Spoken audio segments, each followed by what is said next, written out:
Hey everybody, and welcome to Bits of Board, where we're talking board games, miniatures, cards and dice. My name's Michael, and today we continue on our journey through the Kingdom Death Monster campaign. Today's fight is our rematch with the King's Man. I've been waiting so long, and I bet you have too, to see if we can actually pull this off. Granted, we are a lot stronger than we were the last time we came toe-to-toe with him, but we've learned a lot from that last encounter. What was it? You may not dodge the reaction of your own attack. Something like that, thanks team. Alright, so we're going to get stuck into that one right now. No hunt phase like the last episode, but this time that's intentional. Let's dive in. First off the ranks, we have Rain, the wise sneak of the antelope. Now she's decked out pretty much fully in that white lion gear. She's going to be concentrating on the dagger of all things. Now I know you wouldn't really walk into a massive fight with a dagger, but this happens to do pretty well against the King's Man. She's also rocking the Monster Claw Star, which I really doubt we'll be using, but it's there if we feel the need, I guess. Now, just looking at her gear, not heaps going on, but she does have that round leather shield, which is going to help protect from some of those King's Man hits. She also gains +1 strength token for the Monster Tooth necklace and an additional strength token for having 2 red affinities. On top of that, she's also got the +1 movement as well. There's the movement and there is our strength. Next up, we have Freya, and she's rocking the rawhide gear and the round leather shield, so she'll be doing pretty well for armor, considering we rolled really well on the shrine. Now, we've got the +1 evasion going off thanks to that rawhide vest and those connected affinities. And for the first time in a little while, we also gain Deadly for having 1 blue affinity and 2 red affinities. We have one with the rawhide gloves, of course, and we have one in the red charm, which just grants us a red affinity on its own. Deadly, of course, grants us +1 luck when we're wounding, so it makes it a little bit easier to roll those critical wounds. Now, Freya has the extra sense fighting art, which means she may dodge an additional time per round. And it's not represented by a card, and this was actually in our last hunt phase, so I'm sorry we got to miss out on the comedy there. But she carries around a beloved rock, so she must leave a free space somewhere in her gear grid. It's a fantastic little story event, and I might just try and sneak that in a quick read before we go too far. Maybe she can reminisce on the way home from the hunt, if she makes it. On top of that, she's also got the sword specialization, which allows her to make all of her rolls for hit locations, and then she can choose which dice goes where. We've not taken full advantage of this yet, but I feel like we will this time. Next up, we've got Puck, the Dingle hero of the antelope. Now he's going to be our bowman for this hunt, and he's rocking our brand new hollow point arrows, which, if he can score a hit, grants a -1 movement token to the monster. He's got +1 luck thanks to his lucky charm, and not a whole much else, unfortunately. But to make up for that, he does have the strategist fighting art, which combos so well with that bow. Now, I should mention that he's going for the bow weapon proficiency, taking over for the late Great Ripper. And I don't know if I mentioned, but Rain before, she's going to be going the daggers, just to see how we go with that. And finally, we have Lucky, the legendary survivor who managed to take down the King's Man the last time we encountered him. Thanks to his efforts, he's wearing the regal armor at the chest and waist location, and that is only going to grow as he does.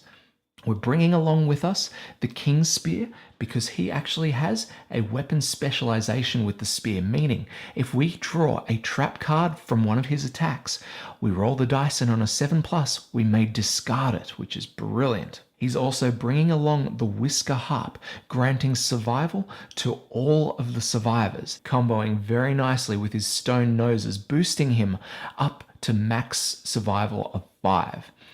He's also gaining 1 insanity off them and 3 there, so he's going to rock up mostly quite insane with 6 points. which kind of suits him. Now he's got 2 fighting arts. The cross arm block, whenever you're hit, after hit locations are rolled, you may change one result to the arm's hit location.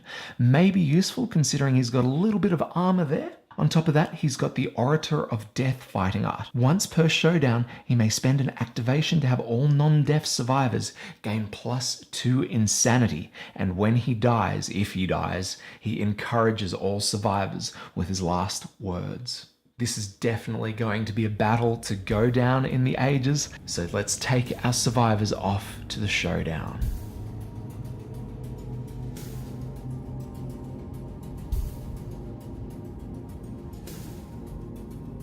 Alright, here we have our setup for the King's Man. There he stands in the center of the board.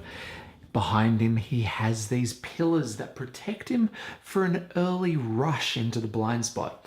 We've placed our giant stone face up here, and we drew the toppled pillar as a part of setup. So that may or may not help us a little bit with some line of sight problems. Up the very top here, you can't see it because it is so far away, but we have a survivor's corpse. Now, as for a refresher, the King's Man has the weak spot trait, meaning if we can attack his blind spot, he gets -4 toughness. Unfortunately, to combat that, he does have some benefits. He has the King's Combat trait, which allows him to, at the start of each monster turn, perform a basic action, which means he's essentially going to get 2 attacks every time we play. He also has the King's Aura, which these cards here, these 3 battle pressure cards, we lay down on top of the hit location deck, and they're actually going to provide a bit of a hit buffer. Say any of our survivors hit him first, they're going to be drawing those, and bad things are probably going to happen. All except for Lucky, because he has the King's Step secret fighting art, which means we just discard those as we draw them. So he is going to be our number 1. Like, if we get a chance, we're going to try to hit with him first. Finally, he's also got the outfighting trait, which means he's got reach 2, and he's going to be using that at every possible advantage. All right, we've set up the AI deck. Shuffle that guy up. We've got the hit location deck with those battle pressure cards on top. It is time to begin, and guess what? Survivors get the first turn because we are defending our settlement. All right, I said it before, but we're going to start with Lucky here, and we're going to see if we can sort of carve away at his AI cards before he even gets a chance to use it. Lucky has 7 movement, so we're going to get him right up, and I think in the corner next to the King's Man. 1, 2, 3, 4, 5, 6, 7. Perfecto. He has plenty of movement to get up there. Now from that position, he's going to attack with the King's Spear.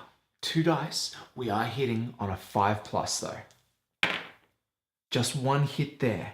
So we draw the hit location. It's a battle pressure card. We discard and we keep drawing through until we get an actual hit location. So we discard those 3 and we get the Halberd Handle.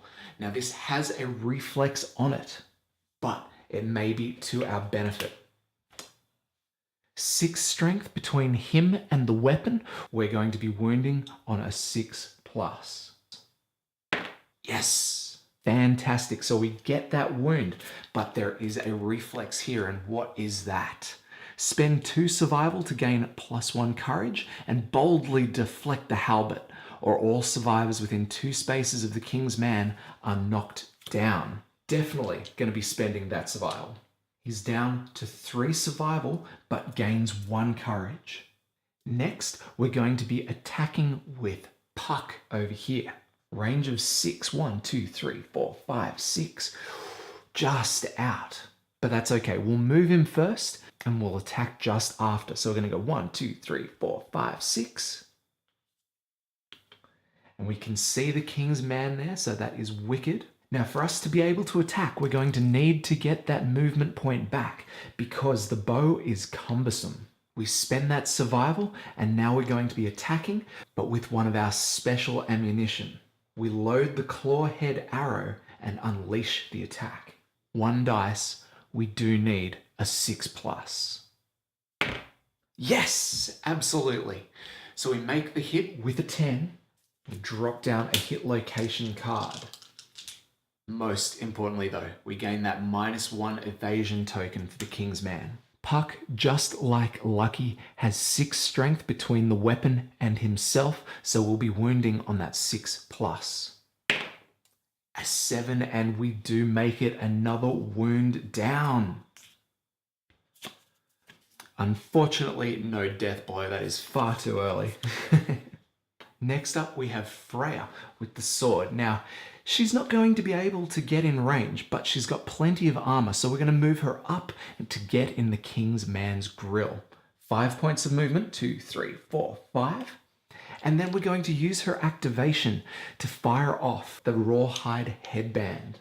We have a blue connected affinity on there, and this allows us to draw 2 AI cards from the monster deck, and then we can pop them back down in any order. So we get to choose his next attack. We have Spear, which is a straightforward attack. There's also the Hook and Pull. I think we better go the Spear on top, knowing what's ahead. All right. Lastly, we have Rain, and well, I've got a plan for her. We're going to move her 5 spaces, 1, 2, 3, 4, 5, right next to Freya there. We're going to spend 1 of her survival to get that movement point back. And then we're going to activate the White Lion Coat's Pounce ability. We're going to move 3 spaces in a straight line and then activate with our weapon. Now, just for wearing the gear, that's going to give us a temporary +1 to strength for this attack and +1 to accuracy. But because we're also wearing the full lion armor, we gain another 2 strength and a speed token. 4 dice, 5+. Let's get them out of there. Whoa, 4 hits. We even get a perfect hit in there, which thanks to the special ability on the bone daggers, we gain +1 survival, bringing us back up to the max. All right, all 4. Let's see what hit locations we get. But of course, we have a trap card. We don't need to draw anymore because this is not going to go well. Gouts of acid spew from the cracks in the monster's armor. The attacker is doomed. All survivors within 2 spaces of the monster suffer damage to a random hit location equal to the number of wounds on the wound stack. Whoa, I'm glad we didn't get this much later. Any survivors with a shield may elect to protect themselves and ignore this trap. We return any discarded battle pressure cards to the top of the hit location deck, so wow. Alright, well, Rain is no dummy, so she'll be protecting herself with the shield, but unfortunately, Lucky doesn't have the shield. So, we've only got 2 wounds in the wound stack, so he's going to get 2 damage to the head location. Alright, that was pretty brutal, but not that bad. Let's reshuffle our hit location deck and add those battle pressure cards back to the top. Now, I would love to continue the onslaught here, but with those battle pressure cards back, it's not going to be a good idea to attack. So we move into the King's Man's attack phase. We begin with the King's Combat Trait effect, which means he starts with his basic action. Firstly, we attempt to target the survivor in his blind spot. No one's there, so we move to the closest threat, and that is Rain. Now, I forgot just how crazy this attack is, but it's actually going to hit Lucky as well. In fact, it would hit everyone from here, all the way over to here. Absolutely brutal. We'll begin targeting Lucky. This is a 3-speed attack hitting on 3+. Oh, actually, Lucky has an evasion of 2, so 5+. Not so bad. Yes, just 1 hit. That's not so bad at all. Let's find out where this one hits. This is 3 damage, potentially, to the hands location. Now, if this one does damage to Lucky, it's going to cause bash and knock back 5 in the direction indicated by the attack, which is that away. So I think we might forfeit 1 survival to dodge this thing. Next, we move to Rain, and she's only got an evasion of 1, so this is going to be 3 dice on a 4+. Whoa, 3 hits. So brutal. Let's find out where. Head, arms, and legs. So we'll spend one survival to dodge that head hit, but the other two are going to hit. She's left with only 1 point of armor at each of those locations. To top that off, she's knocked back 5, 2, 3, 4, 5. And she's potentially off screen there and knocked down. All right, that's the end of the basic action, but the Kingsman still got his AI card. What have we got? Spear, and we knew this was coming. This is attacking the closest threat in field of view and range. Thank you, Lucky. We're going to full move him towards the target, but he takes that step back to stay in range. Actually, he's actually going to stay there, which is super annoying because he's already within reach of 2. This is an absolute pain for us survivors because we want to get into that blind spot to do some damage. Again, 3 speed, hitting on 5s. Oh, he's not bad, he dodges 1, but those last 2 hit. Whereabouts? 1 to the head, 1 to the waist. Unfortunately, we can't use our survival to dodge anymore, so we have to take this damage. With that, Lucky suffers a heavy injury to the head and is knocked down. Oh, and to top it off, he actually gains a -1 movement token, which is not so bad considering he's got a base movement of 7. And with that, we move back into the survivor's activation. All right, let's get back to our ranged game. Puck is going to make his way to the giant stone face and use his activation to get up. Oh no. I really want to move Puck onto the stone face, but I also want to attack with him as well. Oh, I think it'll be best if we get on top and just wait for our next activation. So that actually uses both of his activations. So he's not completely useless this round. We are going to get him to spend 1 point of survival, and he will encourage Lucky to stand. Back on his feet and back into the fray. 2 dice, 4+ with a King's Spear attack. Oh, just the 1 hit I got ready there. But it's enough to clear out those pesky battle pressure cards. We draw the Regal Vambraces. Now this has a reflex on it, which will move the monster away from the attacker here. Let's hope we can make the wound. Need the 6 for the wound. An 8 will do it. So that is another wound into the wound stack. But the reflex goes off. Turn to face the attacker, then without turning, move the monster 2 spaces directly away. If the attacker has King's Step, they may follow the King's Man and move 2 spaces forward. Otherwise, cancel all hits, now out of range. Well, we're going to get the King's Man to turn to face the attacker, and he's going to move 1, 2 spaces back. But Lucky, of course, thanks to his regal placard, has the King's Step as well, so he follows. And we spend another survival to continue the attack. 2 dice, 4+. 2 hits.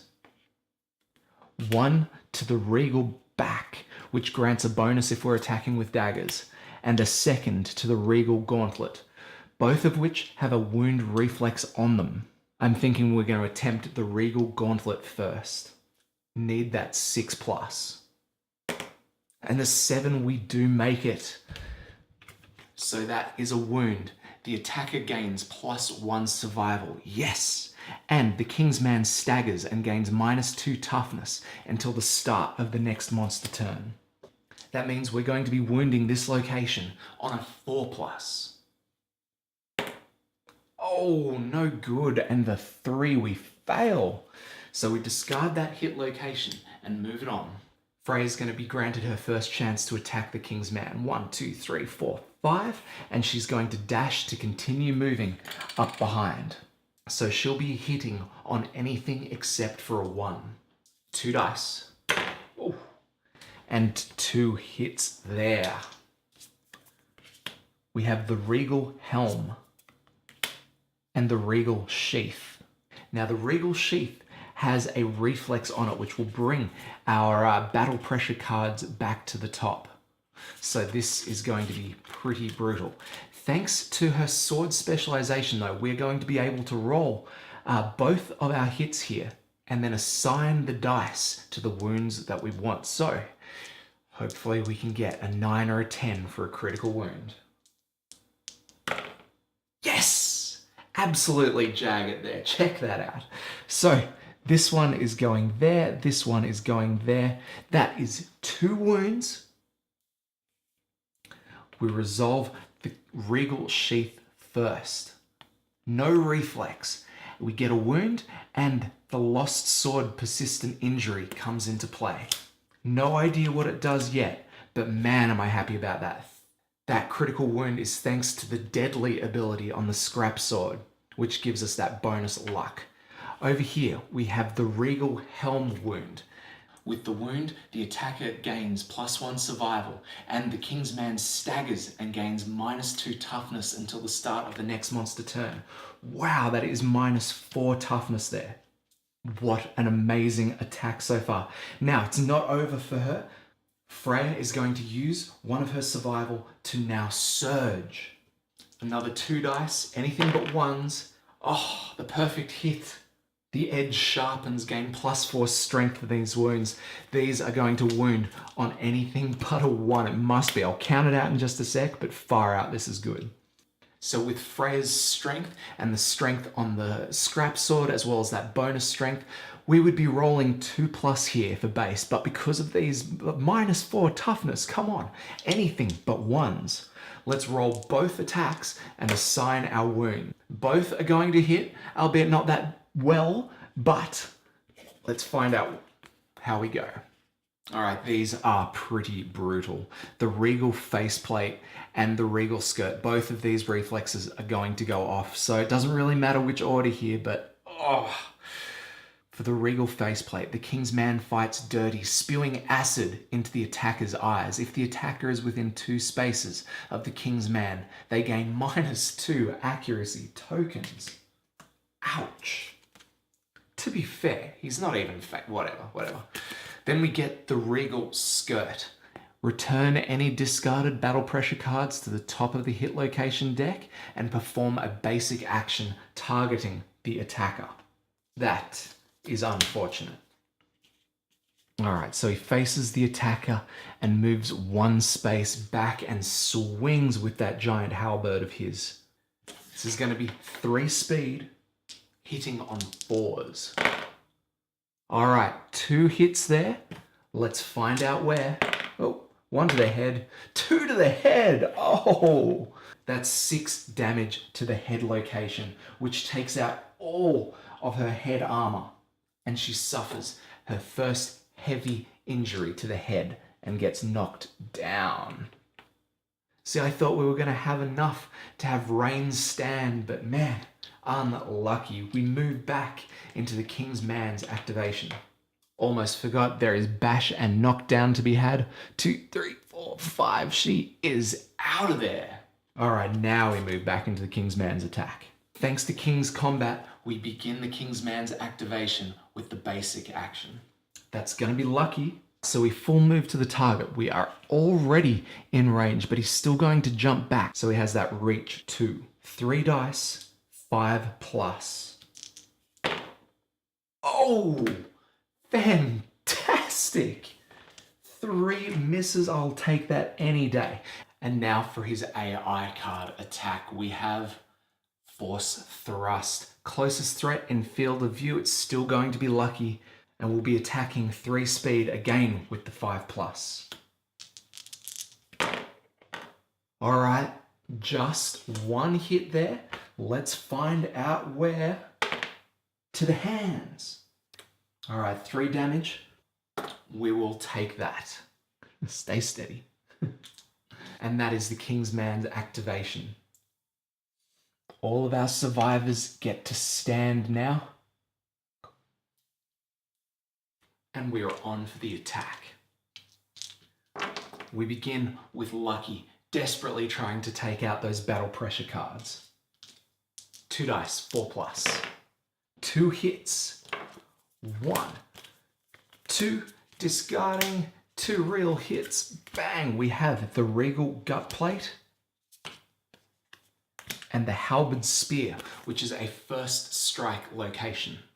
If the attacker is wearing any heavy gear, they suddenly feel their knees buckle, and are knocked down. That king's spear is heavy, and so he can't make the rest of the attack.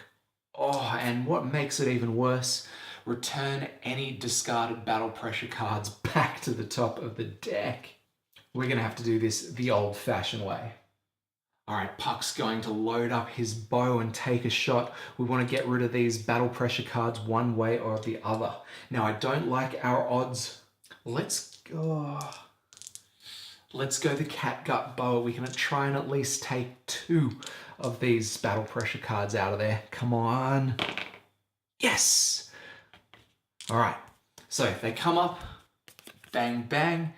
The hit is cancelled. If the survivor is adjacent to the monster, they make king step. He's not, so we only have 1 of those battle pressure cards left in the deck. Let's get Freya in there, and she's going to be able to attack in the blind spot. Hopefully 1, 2, 3, 4, 5. Yes, she can make it in. 2 dice, anything except for a 1. Oh, just 1 hit, but that's all we need. We discard the remaining battle pressure card. That hit is cancelled. We wouldn't dare leave it there, would we? We use one of Freya's survival to attack again. 2 hits. The Regal Sabatons and the Axe Blade, which gets first strike. Oh no! Again. Oh, thankfully she's not wearing any heavy gear. That would be brutal.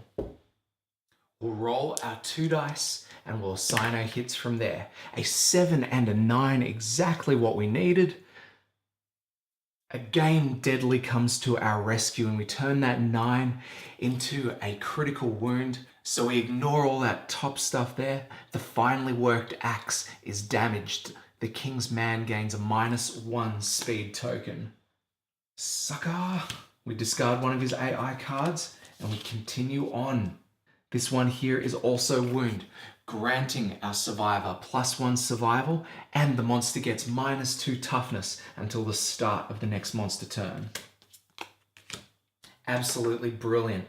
Rain is going to move in, and we want all of those extra bonuses like before. There she is. So we'll move her just 1 point, and then we'll use one of her survival to gain that movement point back. We activate her pounce, move her forward 3, and she gains, bang, all of those tokens again. All right, 4 dice, 5+. How did we do? Oh, 2 hits, not so bad. Let's get them out of there. Where are we hitting? The Regal Greaves, which have a reflex, and the Regal Plume, which is impervious. Super annoying. Let's roll for the Plume. This would wound on a 3+, but we need that 10. No, either way, terrible. That's fine. And we move to the Regal Greaves, again, 3+. And we'll take that 4. All right, another wound. What's going on with this reflex?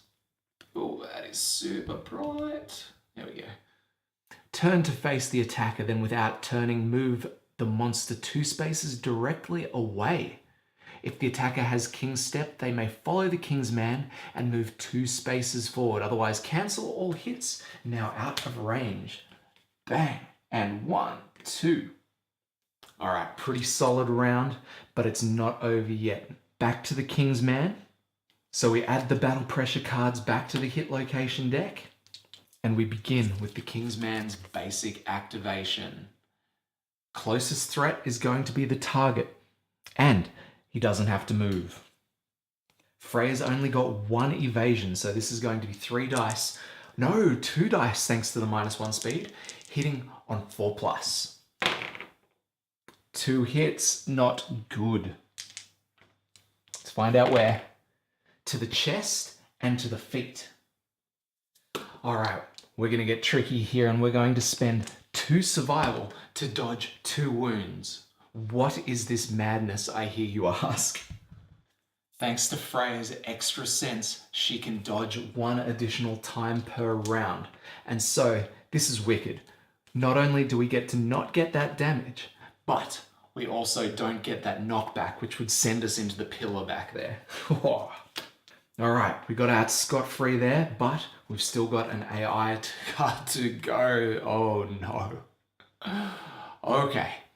All threats in the zone of death. That is all three of these guys over here. Now Freya's out of survival, so I can't move her out of there. But Rain, she can get out for the time being. So we're just going to take her. Oh wait. No, Rain's actually not in range of this. Brutal. Well, I guess we're going to have to take the hit over there, but Lucky doesn't have to worry about it, and we'll see why in just a sec. There we go. In the order of the monster controller's choice, attack each target in the zone of death. Survivors with King's Step may ignore this attack. If the monster does not attack any survivors, guard. Well, he is going to be attacking. This is 2 speed, 3, 4+. Nice. Just the one hit, but it's just enough to do some major damage. Let's find out where. All right, Freya is doing fine, and our survivors live. Lucky stands, and we have all 4 survivors ready to do some mean damage here. All right, let's do it. Let's get Dryleaf in there. 1, 2, 3, 4, 5. We're going to get him right behind the Kingsman because we need to land as many hits as possible. And we attack from the blind spot there. All right, so we roll for Lucky. It's going to be 2 dice, 3+. Yes, 2 hits. And so we power through those battle pressure cards and we draw 2 hit locations. We get a trap card. Fantastic. All right, now Lucky is attacking with his King's Spear, of which we have a specialization. So we're going to roll a dice, and if we manage to pull a 7 or more, we get to discard the trap. Come on. No! Oh, so close. Gouts of acid spew from the cracks in the monster's armor. The attacker is doomed, and all survivors within 2 spaces of the monster suffer damage to a random hit location. That is both Lucky and Freya. Let's roll for Lucky first. To the hands. He gets his heavy wound to the hands and becomes knocked down.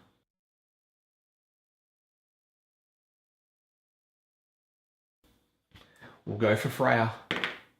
To the feet, to the legs.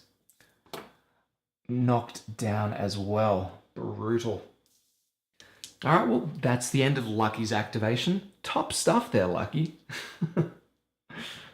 We move to Rain's activation. Let's move her 1 place back, get into position, and then spend a survival to pounce, gaining all of these wonderful tokens for the bonus. 4 dice, 5+. What is this? 1 hit? No. Where's it hit? The battle pressure card, of course. But do we want a King's Step? Oh, I think it's a bit risky. Let's leave that and we continue on. We're going to spend 1 of our survival to attack again. We still get the added bonus of these tokens. So let's roll 4 dice, 5+. 1, 2, 3, 4 hits. Yes. So we get the top 2 battle pressure cards out of the way. That hit is cancelled, but we have 2 to follow. We have the Regal Gauntlets, which have a wound, and the Regal Sabatons, which also have a wound. And these are the ones that grant us bonus strength if we're attacking with daggers, and you know that we are. This is going to be wounding on a 3+. We'll go the Gauntlets first. And it is a critical wound. That's a shame, there is no bonus there, but we will take it anyway. We do gain a bonus survival, and the Kingsman staggers, gaining -2 toughness till end of turn. Let's go for the next location. And we get there as well. So Rain is back up to 2 survival. All right, let's go ahead and use 1 of those, encouraging Freya back on her feet.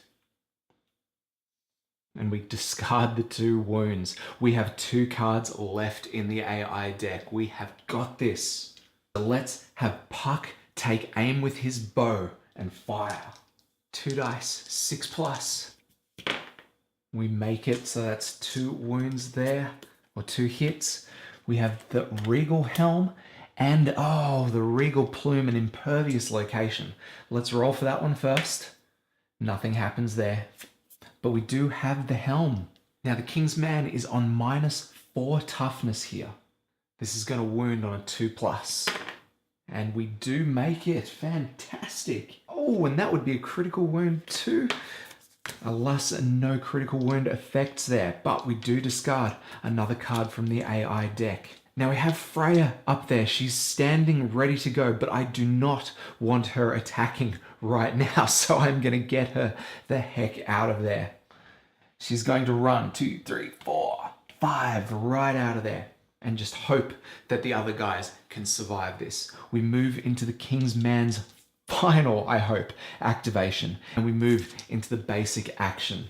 Oh, this is going to hit the survivor in the blind spot. It mentions nothing about a threat, so that is going to be lucky. We full move towards the target, but we're already there. For the sake of simplicity, we'll move him down here so he can utilize his reach too. And he attacks. This sucks. 2 dice, 5+. Oh, 2 misses. We are good. We draw the final AI card, and it is Force Thrust. Closest threat in field of view and in range. That is going to be Rain. King's Man turns to attack.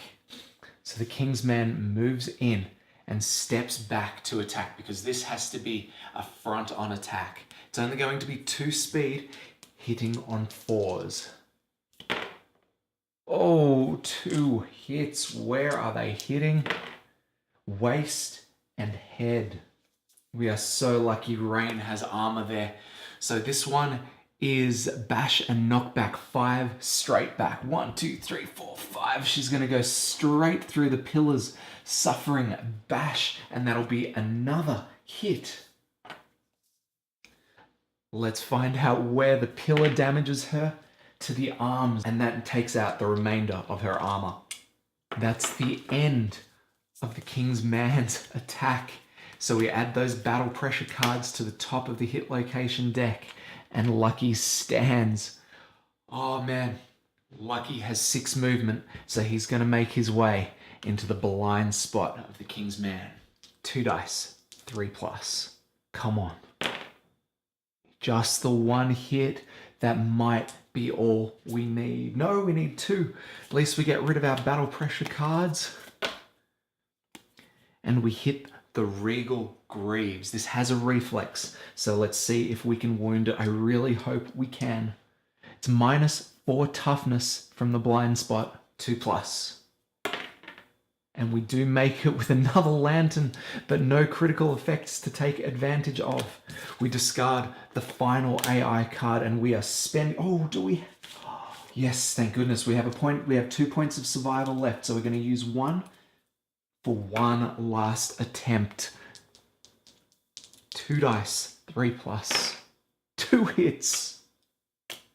The Regal back and the Regal skirt. We're going to go for the Regal back first. 2+, and we have it. Bang! If the attacker has 3+ understanding or king step, the subtle pattern of the monster's evasive steps are laid out in the open. The attacker is on the verge of learning something big and may spend 5 survival to gain 1 permanent evasion. We do not have the survival, that is for sure. But it doesn't matter. The King's Man is down for the count, and Lucky has made the killing blow yet again. What a successful hunt. All right, let's crowd around our survivors here. Absolutely stoked with that. We move into the aftermath. What a great job that was. All right. Any victorious survivor may immediately select spear weapon proficiency regardless of age milestones. Any accrued ranks of weapon proficiency are lost when switching. We're not going to worry about that. Everyone gains 1 hunt XP and 1 weapon proficiency. Now, as a part of the aftermath, we must roll the King's Curse for lucky. Where's our hit location dice? Let's see how we go. Chest, he's already got a piece of armor at the chest. The head, Your skull erupts from inside your head, bone twisting and hardening into a plated exoskeleton. For rolling the regal helm, we have to gain a random disorder. It's not the worst thing in the world, but it is insult to injury. And we gain enfeeblement. You are a delicate flower wilting in the darkness. It takes 1 less bleeding token to kill you. Wow. Now, I will mention that this is a expansion disorder, but these, unlike the fighting arts, are a bit less specific to the boss kind of thing. So we'll stick with that one there. All right. Now onto the rewards. The air grows still, and a palpable feeling of dread comes across the survivor that dealt the final wound to the King's man. King's Curse, that's okay. We've already done that, so we are living the dream. We roll 1d10 and we add the level of the monster. We get a 7, bumping it up to an 8. Each survivor gains 1 random fighting art. And finally, if the settlement innovated nightmare training, well, we haven't, so we'll cross that later. Oh, and that's for a level 3 plus King's Man anyway, not to worry. Absolutely brilliant fight there, team. Let's take it back to the settlement, do it all again with the Lantern Year 9 hunt phase. Let's go. All right, back at the settlement, we've got to hand out our fighting arts that the survivors picked up from the King's Man. So we'll shuffle up and we'll begin with Lucky. He gains potentially Rhythm Chaser. On arrival, gain +1 evasion token. When you are knocked down, if you don't have an instrument in your gear grid, remove all of your +1 evasion tokens. Oh, that's a shame. He doesn't really carry around, but we might have to...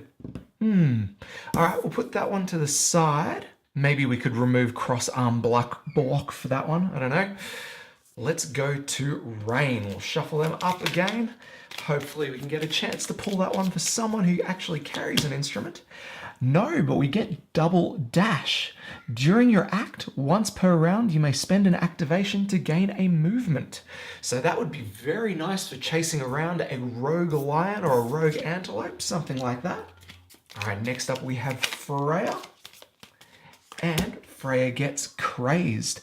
On a perfect hit, gain +1 insanity. I love that. Lastly, we'll do Puck. Let's see what he gets. Last Man Standing. While you are the only survivor on the showdown board, you may not gain bleeding tokens or be knocked down. Not super useful for us yet, but man, if we come up to a really, really bad hunt, it's fairly likely that the archer is going to be the last one on the field, so pretty nice to have. All right. So at the end of the special showdown phase, we come back up to the update death count. No deaths.